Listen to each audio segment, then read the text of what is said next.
शुक्लांबरधरं विष्णुं शशिवर्णं चतुर्भुजं प्रसन्नवदनं ध्यायेत् सर्वविघ्नोपशान्तये। व्यासं वसिष्ठनप्तारं शक्तै पौत्रमकल्मषं पराशरात्मजं वन्दे शुकतातं तपोनिधिं। व्यासाय विष्णुरूपाय व्यासरूपाय विष्णवे नमो वै ब्रह्मनिधये वासिष्ठाय नमो नमः। अविकाराय शुद्धाय नित्याय परमात्मने सदैकरूपरूपाय विष्णवे सर्वजिष्णवे। यस्य स्मरणमात्रेण जन्म संसारबन्धनात् विमुच्यते नमस्तस्मै विष्णवे प्रभविष्णवे। ॐ नमो विष्णवे प्रभविष्णवे। श्रीवैशम्पायन उवाच श्रुत्वा धर्मानशेषेण पावनानि च सर्वशः युधिष्ठिरः शान्तनवं पुनरेवाभ्यभाषत। युधिष्ठिर उवाच किमेकं दैवतं लोके किं वाप्येकं परायणं स्तुवन्तः कं कमर्चन्तः प्राप्नुयुर्मानवा शुभम्। को धर्मः सर्वधर्माणां भवतः परमो मतः किं जपन्मुच्यते जन्तुर्जन्म संसारबन्धनात्। श्रीभीष्म उवाच जगत्प्रभुं देवदेवम् अनन्तं पुरुषोत्तमं स्तुवन्नामः सहस्रेण पुरुषस्तततोत्थितः तमेव चार्चयन् नित्यं भक्त्या पुरुषम् अव्ययम् ध्यायन् स्तुवन्नमस्यं च यजमानस्तमेव च। अनादिनिधनं विष्णुं सर्वलोकमहेश्वरं लोकाध्यक्षं स्तुवन्नित्यं सर्वदुःखातिगो भवेत्। ब्रह्मण्यं सर्वधर्मज्ञं लोकानां कीर्तिवर्धनं लोकनाथं महद्भूतं सर्वभूतभवोद्भवम्। एष मे सर्वधर्माणां धर्मोऽधिकतमो मतः यद्भक्त्या पुण्डरीकाक्षं स्तवैर्रच्चैर्नरः सदा। परमं यो महत्तेजः परमं यो महत्तपः परमं यो महद्ब्रह्म परमं यः परायणम्। पवित्राणां पवित्रं यो मङ्गलानां च मङ्गलम् देवतं देवतानां च भूतानां यो व्ययः पिता यतः सर्वाणि भूतानि भवन्त्यादियुगागमे यस्मिंश्च प्रलयं यान्ति पुनरेव युगक्षये तस्य लोकप्रधानस्य जगन्नाथस्य भूपते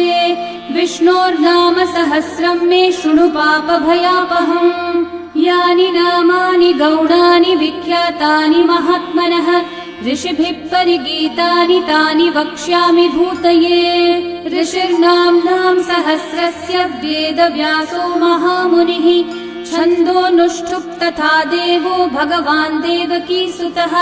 अमृतांशोद्भवो बीजं शक्तिर्देवकी नन्दनः त्रिसामा हृदयं तस्य शान्त्यर्थे विनियुज्यते। विष्णुं जिष्णुं महाविष्णुं प्रभविष्णुं महेश्वरम्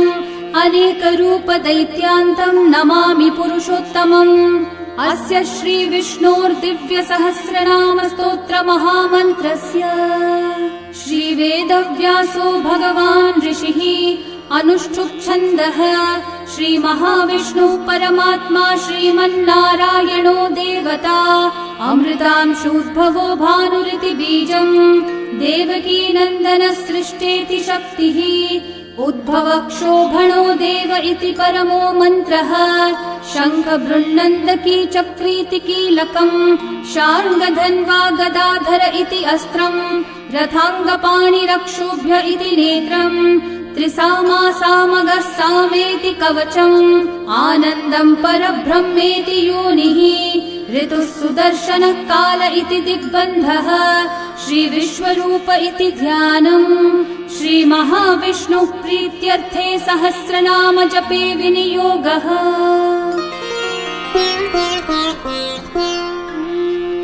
ध्यानम् क्षीरोधन्वत्प्रदेशे शुचिमणिविलसत्सैकते मौक्तिकानां माला क्लृप्तासनस्थस्फटिकमणिनिभैर्मौक्तिकैर्मण्डिताङ्गः शुभ्रैरभ्रैरतभ्रैरुपरि विरचितैर्मुक्तपीयूषवर्षैः आनन्देन पुनीयादरिनलिनगदा शङ्खपाणिर्मुकुन्दः भुःपादौ यस्य नाभिर्वियदसुरनिलश्चन्द्रसूर्यौ च नेत्रे कर्णावाशाः शिरौ द्योर्मुखमपि दहनो यस्य वास्तेयमब्धिः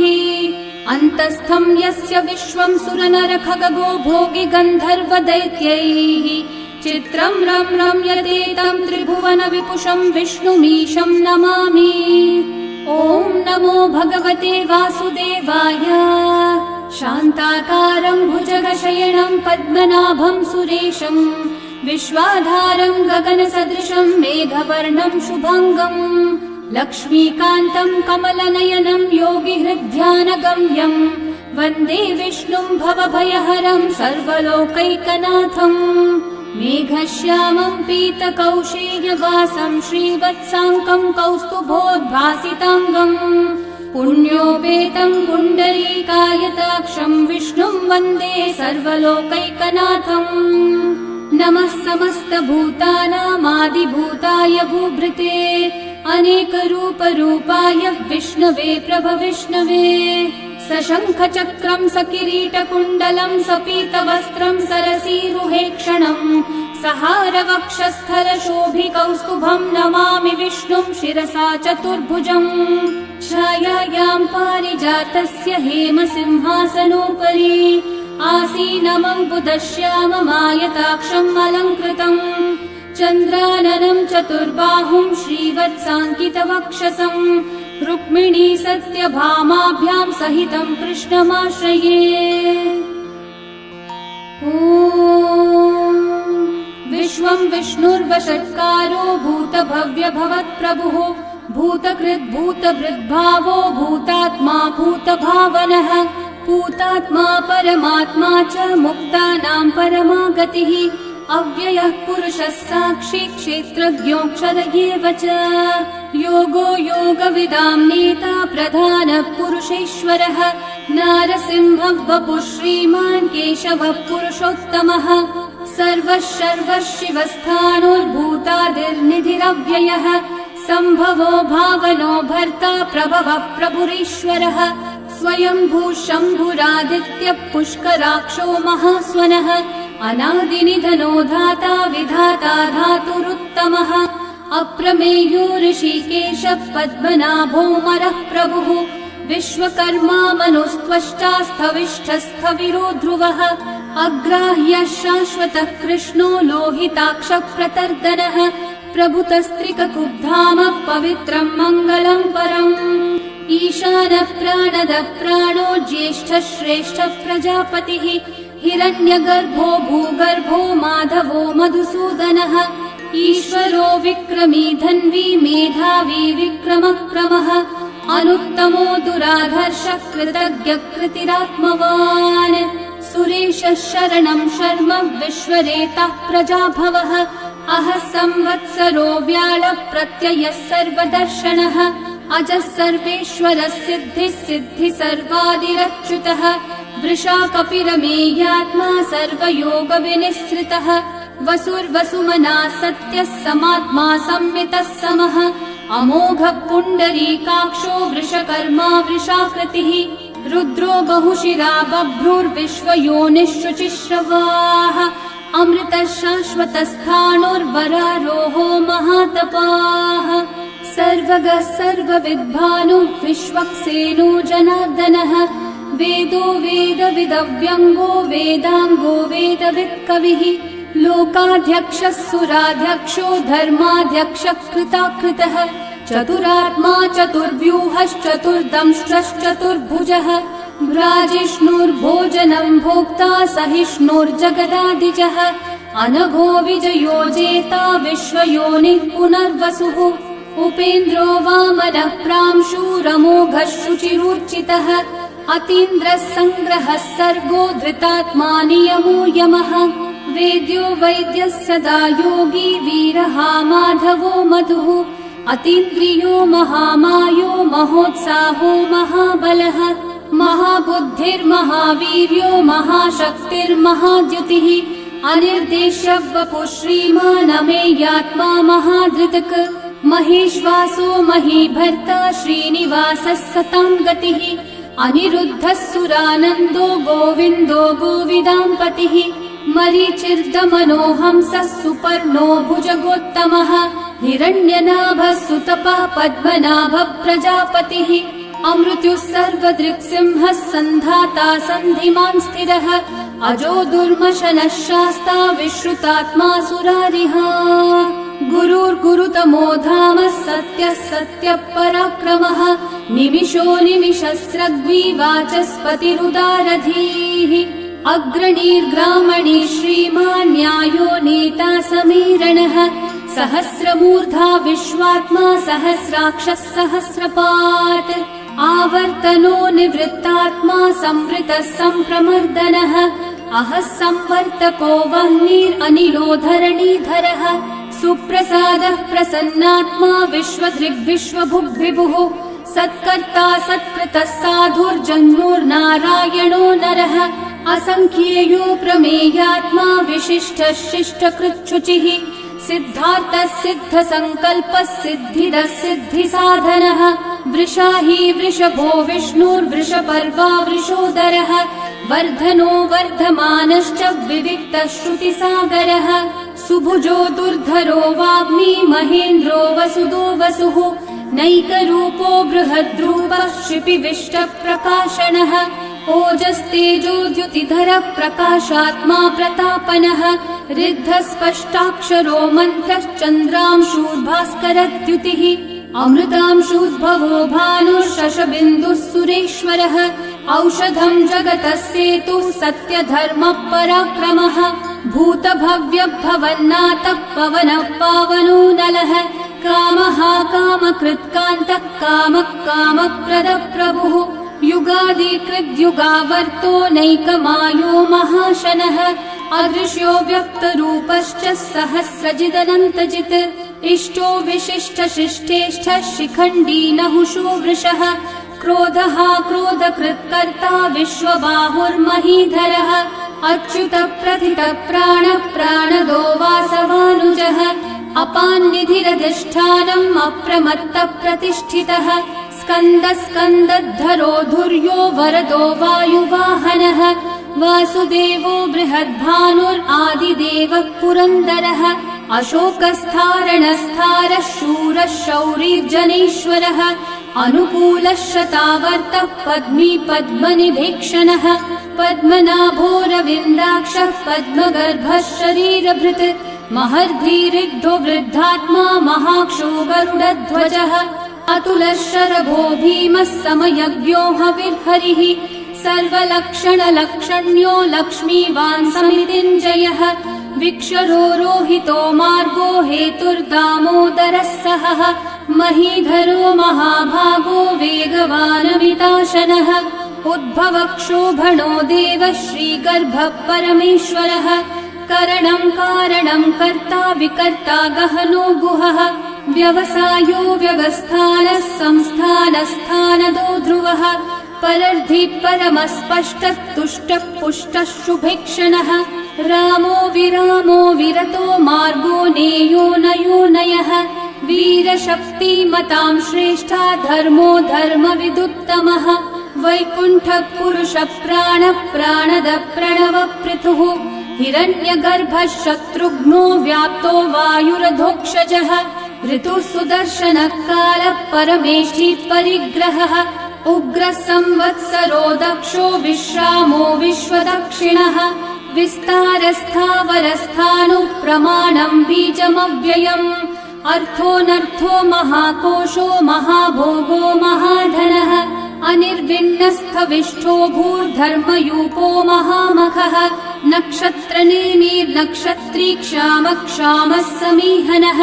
यज्ञयुज्यो महेज्यश्च क्रतुः सत्रं सतां गतिः सर्वदर्शी विमुक्तात्मा सर्वज्ञो ज्ञानमुत्तमम् सुव्रतः सुमुखः सूक्ष्मः सुघोषः सुखदः सुहृत् मनोहरो जितक्रोधो वीरबाहुर्विदारणः स्वापनः स्ववशो व्यापी नैकात्मा नैककर्मकृत् वत्सरो वत्सलो वत्सी रत्नगर्भो धनीश्वरः धर्मगुग्धर्मकृद्धर्मी सदसक्षरमक्षरम् अविज्ञाता सहस्रांशूर्विधाता कृतलक्षणः गभस्तिनेमि सत्त्वस्थः सिंहो भूतमहेश्वरः आदिदेवो महादेवो देवेशो देवभृद्गुरुः उत्तरो गोपतिर्गोप्ता ज्ञानगम्यः पुरातनः शरीरभूतभृद्भोक्ता कपीन्द्रो भूरि दक्षिणः सोमपो मृतपः सोमः पुरुजित्पुरुसत्तमः विनयोजयः सत्यसन्धो दाशारः सात्वतां पतिः जीवो विनयिता साक्षी मुकुन्दोमितविक्रमः अम्भो निधिरनन्तात्मा महोदधिशयोऽन्तकः अजो महार्हः स्वाभाव्यो जिता मित्रप्रमोदनः आनन्दो नन्दनो नन्दः सत्यधर्मा त्रिविक्रमः महर्षि कपिलाचार्य कृतज्ञो मेदिनीपतिः त्रिपदस्त्रिदशाध्यक्षो महाशृङ्गकृतान्तकृत् महावराहो गोविन्दः सुषेणः कनकाङ्गदी गुह्यो गभीरो गहनो गुप्तश्चक्रगदाधरः वेधास्वाङ्गोजितः कृष्णो दृढसङ्कर्षणोच्युतः वरुणो वारुणो वृक्षः पुष्कराक्षो महामनाः भगवान् भगहानन्दी वनमाली हलायुधः आदित्यो ज्योतिरादित्यः सहिष्णुर्गतिसत्तमः सुधन्वा खण्डपरशुर्दारुणो द्रविणप्रदः दिवस्पृक् सर्वदृग्व्यासो वाचस्पतिरयो निजः त्रिसामासामगः सामन्निर्वाणम् भेषजम्भिषक् सन्न्यासकृच्छमः शान्तो निष्ठा शान्तिपरायणम् शुभाङ्गः शान्तिदः सृष्टा कुमुदः कुवलेशयः गोहितो गोपतिर्गोप्ता वृषभाक्षो वृषप्रियः अनिवर्ती निवृत्तात्मा संक्षेप्ताक्षेमकृच्छिवः श्रीवत्सवक्षा श्रीवासः श्रीपतिः श्रीमतांवरः श्रीधः श्रीशः श्रीनिवासः श्रीनिधिः श्रीविभावनः श्रीधरः श्रीकरः श्रेयः श्रीमान् लोकत्रयाश्रयः स्वक्षः स्वङ्गः शतानन्दो नन्दिर्ज्योतिर्गणेश्वरः विजितात्मा विधेयात्मा सत्कीर्तिश्चिन्न संशयः उदीर्णः सर्वतश्चक्षुरनीशः शाश्वतः स्थिरः भूषयो भूषणो भूतिर्विशोकः शोकनाशनः अर्चिष्मान् अर्चितः कुम्भो विशुद्धात्मा विशोधनः अनिरुद्धो प्रतिरथः प्रद्युम्नोमितविक्रमः कालनेमी निहावीरः शौरी शूरजनेश्वरः त्रिलोकात्मा त्रिलोकेशः केशवः केशिहा हरिः कामदेवः कामपालः कामी कान्तः कृतागमः अनिर्देश्य वपुर्विष्णु वीरोऽनन्तो धनञ्जयः ब्रह्मण्यो ब्रह्मकृद् ब्रह्मा ब्रह्म ब्रह्म विवर्धनः ब्रह्मविद् ब्राह्मणो ब्रह्मी ब्रह्मज्ञो ब्राह्मणप्रियः महाकर्मो महाकर्मा महातेजा महोरगः महाक्रतुर्महायज्वा महायज्ञो महाहविः स्तव्यस्तव प्रियस्तोत्रम् स्तुतिस्तोतारणप्रियः पूर्णपूरयिता पुण्यः पुण्यकीर्तिरणामयः मनोजवस्तीर्थकरो वसुरेता वसुप्रदः वसुप्रदो वासुदेवो वसुर्वसुमनाहविः सद्गति सत्कृति सत्ता सद्भूति सत्परायणः शूरसेनो यदुश्रेष्ठः सन्निवासः सुयामुनः भूता वासो वासुदेवः सर्वासु निलयो नलः दर्पः दर्पदो दृप्तो दुर्धरोऽथा पराजितः विश्वमूर्तिर्महामूर्तिर्दीप्तमूर्तिरमूर्तिमान् अनेकमूर्तिरव्यक्तः शतमूर्तिः शताननः एकोनैकः स वक्कः किं यतत्पदमनुत्तमम् लोकबन्धुर्लोकनाथो माधवो भक्तवत्सलः सुवर्णवर्णो हेमाङ्गो वराङ्गश्चन्दनाङ्गदे वीरः विषमः शून्यो घृताशीरशलश्चलः अमानी मानदो मान्यो लोकस्वामी त्रिलोकधृक् सुमेधामेधजो धन्यः सत्यमेधाधराधरः तेजो वृषो द्युतिधरः सर्वशस्त्रभृताम्बरः प्रग्रहो निग्रहो व्यग्रो नैकः शृङ्गो गदाग्रजः चतुर्मूर्तिश्चतुर्बाहुश्चतुर्व्यूहश्चतुर्गतिः चतुरात्मा चतुर्भावश्चतुर्वेदविदेकपात् समावर्तो निर्वृत्तात्मा दुर्जयो दुरतिक्रमः दुर्लभो दुर्गमो दुर्गो दुरावासो दुरारिहा शुभाङ्गो लोकसारङ्गः सुतन्तुस्तन्तुवर्धनः इन्द्रकर्मा महाकर्मा कृतकर्मा कृतागमः उद्भवः सुन्दर सुन्दो रत्ननाभः सुलोचनः अर्को वाजः सनः शृङ्गी जयन्तः सर्वविजयी सुवर्णबिन्दु रक्षोभ्यः सर्ववागीश्वरेश्वरः महाहृदो महाकर्तो महाभूतो महानिधिः कुमुदः कुन्दरः कुन्दः पर्जन्यः पावनो निलः अमृताशोऽमृतवपुः सर्वज्ञः सर्वतोमुखः सुलभः सुव्रतः सिद्धः शत्रुजिच्छत्रुतापनः न्यग्रोधोदम्बरोऽश्वत्थः चाणूरान्ध्रनिषूदनः सहस्रार्ची सप्तजिह्वा सप्तैधा सप्तवाहनः अमूर्तिरनघोचिन्त्यो भयकृद्भयनाशनः अनुर्बृहत्कृशस्थूलो गुणवृन्निर्गुणो महान् अधृतस्वधृतस्वास्य प्राग्वंशो वंशवर्धनः भारभृत्कथितो योगी योगीशः सर्वकामदः आश्रमश्रमणश्रामः सुपर्णो वायुवाहनः धनुर्धरो धनुर्वेदो दण्डो दमयिता दमः अपराजितः सर्वसहो नियन्ता नियमो यमः सत्त्ववान् सात्विकः सत्यः सत्यधर्मपरायणः अभिप्रायप्रियार्होर्हः प्रियकृत्प्रीतिवर्धनः विहाय स गतिर्ज्योतिः सुरचिर्हुतभुक् विभुः रविर्विरोचनः सूर्यः सविता रविलोचनः अनन्तो हुतभुग्भोक्ता सुखदो नैकजोऽग्रजः अनिर्विण्णः सदा मर्षि लोकाधिष्ठानमद्भुतः सनातनतमः कपिलः कपिरव्ययः स्वस्तिदः स्वस्तिकृत् स्वस्ति स्वस्ति भुक् स्वस्ति दक्षिणः अरौद्रः कुण्डली चक्री विक्रम्यूर्जितशासनः शब्दातिगः शब्दसः शिशिरः शर्वरीकरः अक्रूरः पेशलो दक्षो दक्षिणः क्षमिनाम्बरः विद्वत्तमो वीतभयः पुण्यश्रवणकीर्तनः उत्तारणो दुष्कृतिः पुण्यो दुःस्वप्ननाशनः वीरः रक्षणः सन्तो जीवनः पर्यवस्थितः अनन्तरूपोऽनन्तः श्रीर्जितमन्युर्भयापहः चतुर्रश्रो गभीरात्मा विदिशो व्यादिशो दिशः अनादिर्भूर्भुवो लक्ष्मी सुवीरो रुचिराङ्गदः जननो जनजन्मादि भीमो भीमपराक्रमः आधारनिलयो धाता पुष्पहास प्रजागरः ऊर्ध्वगः सत्पथाचारः प्राणदः प्रणवप्पणः प्रमाणं प्राणनिलयं प्राणभृत् प्राणजीवनः तत्त्वं तत्त्वविदेकात्मा जन्म मृत्युजरातिगः भूर्भुवः स्वस्तरुस्तारः सविता प्रपितामहः यज्ञो यज्ञपतिर्यज्वा यज्ञागो यज्ञवाहनः यज्ञभृद्यज्ञकृद्यज्ञी यज्ञभुग्यज्ञसाधनः यज्ञातकृद्यज्ञगुह्यामन्नमन्नादयेव च आत्मयोनिः स्वयं जातो वैखानः सामगायनः देवकीनन्दनः सृष्टा शितीशः पापनाशनः शङ्खवृन्नन्दकी चक्री शार्ङ्गधन्वा गदाधरः रथाङ्गपाणिरक्षोभ्यः सर्वप्रहरणायुधः सर्वप्रहरणायुध ॐ नम इति वनमाली गदी शार्ङ्गी शङ्खी चक्री च नन्दकी श्रीमान्नारायणो विष्णुर्वासुदेवोऽभिरक्षतु वनमाली गदी शार्ङ्गी शङ्खी चक्री च नन्दकी श्रीमान्नारायणो विष्णुर्वासुदेवोऽभिरक्षतु वनमाली गदी शार्ङ्गी शङ्खी चक्री च नन्दकी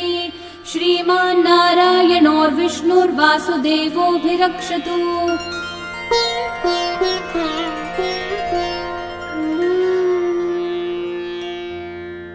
इतीदं कीर्तनीयस्य केशवस्य महात्मनः नाम्नां सहस्रं दिव्यानामशेषेण प्रकीर्तितम् य इदं शृणुयान् नित्यं यश्चापि परिकीर्तयेत् नाशुभं प्राप्नुयात् किञ्चित् सोमुत्रेह च मानवः वेदान्तगो ब्राह्मणः स्यात् क्षत्रियो विजयी भवेत् वैश्यो धनसमृद्धः स्यात् शूद्रः सुखमवाप्नुयात् धर्मार्थी प्राप्नुयात् धर्मम् अर्थार्थी चार्थमाप्नुयात् कामानवाप्नुयात् कामी प्रजार्थी चाप्नुयात् प्रजाम् भक्तिमान् यः सदोत्थाय शुचिस्तद्गतमानसः सहस्रं वासुदेवस्य नाम्नामेतत् प्रकीर्तये यशः प्राप्नोति विपुलं याति प्राधान्यमेव च अचलां श्रियमाप्नोति श्रेय प्राप्नोत्यनुत्तमम् न भयं क्वचिदाप्नोति वीर्यं तेजश्च विन्दति भवत्यरोगो द्युतिमान् बलरूपगुणान्वितः रोगार्तो मुच्यते रोगात् बद्धो मुच्येत बन्धनात् भयान् मुच्येत भीतस्थो मुच्येतापन्न आपदः दुर्गान्यतितरत्याशु पुरुषः पुरुषोत्तमम् स्तुवन्नाम सहस्रेण नित्यं भक्ति समन्वितः वासुदेवाश्रयो मर्त्यो वासुदेवपरायणः सर्वपाप विशुद्धात्मा याति ब्रह्म सनातनम् न वासुदेव भक्तानामशुभं विद्यते क्वचित् जन्म मृत्यु जरा व्याधि भयं नैवोपजायते इमं स्तवमधीयानः श्रद्धा भक्ति समन्वितः युज्येतात्मसुखः शान्ति श्रीधृति स्मृति कीर्तिभिः न क्रोधो न च मात्सर्यं न लोभो नाशुभा मतिः भवन्ति कृतपुण्यानां भक्तानां पुरुषोत्तमे द्यौस चन्द्रार्कनक्षत्राखं दिशो भूर्महोदधिः वासुदेवस्य वीर्येण विदतानि महात्मनः ससुरासुरगन्धर्वं स यक्षोरगराक्षसम् जगद्वशे वर्ततेदं कृष्णस्य सचराचरम् इन्द्रियाणि मनोबुद्धिः सत्त्वं तेजो बलं द्युतिः वासुदेवात्मकन्याहुः क्षेत्रं क्षेत्रज्ञ एव च सर्वागमानामाचार प्रथमं परिकल्पते आचार प्रभवो धर्मो धर्मस्य प्रभुरच्युतः ऋषयः पितरो देवा महाभूतानि धातवः जङ्गमाजङ्गमं चेदं जगन्नारायणोद्भवम् योगो ज्ञानं तथा साङ्ख्यं विद्या शिल्पादिकर्म च वेदाः शास्त्राणि विज्ञानमेतत् सर्वं जनार्दनात् एको विष्णुर्महद्भूतं पृथक् भूतान्यनेकशः त्रीन् लोकान् व्याप्य भूतात्मा भुङ्क्ते विश्वभुगव्ययः इमं स्तवं भगवतो विष्णोर्व्यासेन कीर्तितम् पठेद्य इच्छेत् पुरुषः श्रेयः प्राप्तुं सुखानि च विश्वेश्वरमजं देवं जगतः प्रभुमव्ययम्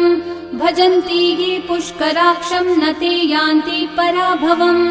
न ते यान्ति पराभवम् ॐ नम इति